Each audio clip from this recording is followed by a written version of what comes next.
34వ కీర్తన. నేను ఎల్లప్పుడూ యెహోవాను సన్నిధించెదను, నిత్యము ఆయన కీర్తి నా నోట నుండును.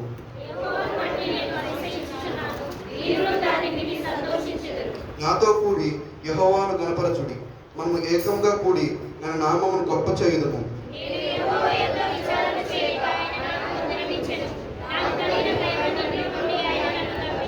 వారు ఆయన తట్టు చూడగా వారికి వెలుగు కలిగెను, వారి ముఖములెన్నడను లజ్జపుట్టు పోవను.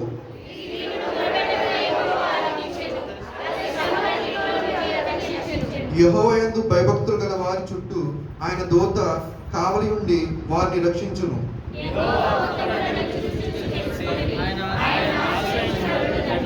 యెహోవా భక్తులారా, ఆయన యందు భయభక్తులు ఉంచుడి, ఆయన యందు భయభక్తులు ఉంచువానికి ఏమీ కొదువలేదు.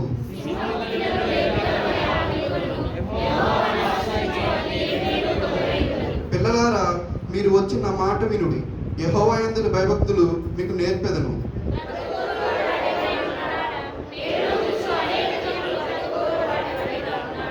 చెడ్డ మాటలు పలకకుండా నీ నాలుకను, కపటమైన మాటలు పలకకుండా నీ పెదవులను కాచుకొనుము.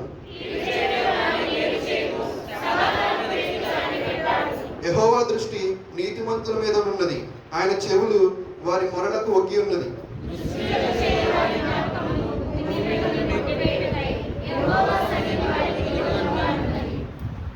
నీతిమంతులు మొరపెట్టగా యెహోవా ఆలకించును, వారి శ్రమలన్నిటిలో నుండి వారిని విడిపించును.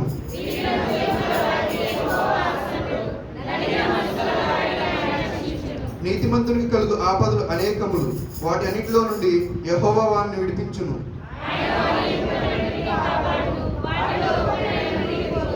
చివరి 2వ వచనం అందరం కలిసి చదువుకుందాం. చెడుతనము భక్తిహీనులను సంహరించును, నీతిమంతులు ద్వేషించు వారు అపరాధులుగా ఎంచబడుదురు. యెహోవా తన సేవకుల ప్రాణమును విమోచించును, ఆయన శరణు తెచ్చిన వారిలో ఎవరనూ అపరాధులుగా ఎంచబడరు. ఈ పరిశుద్ధ వాక్యం దేవుడు దీవించును గాక.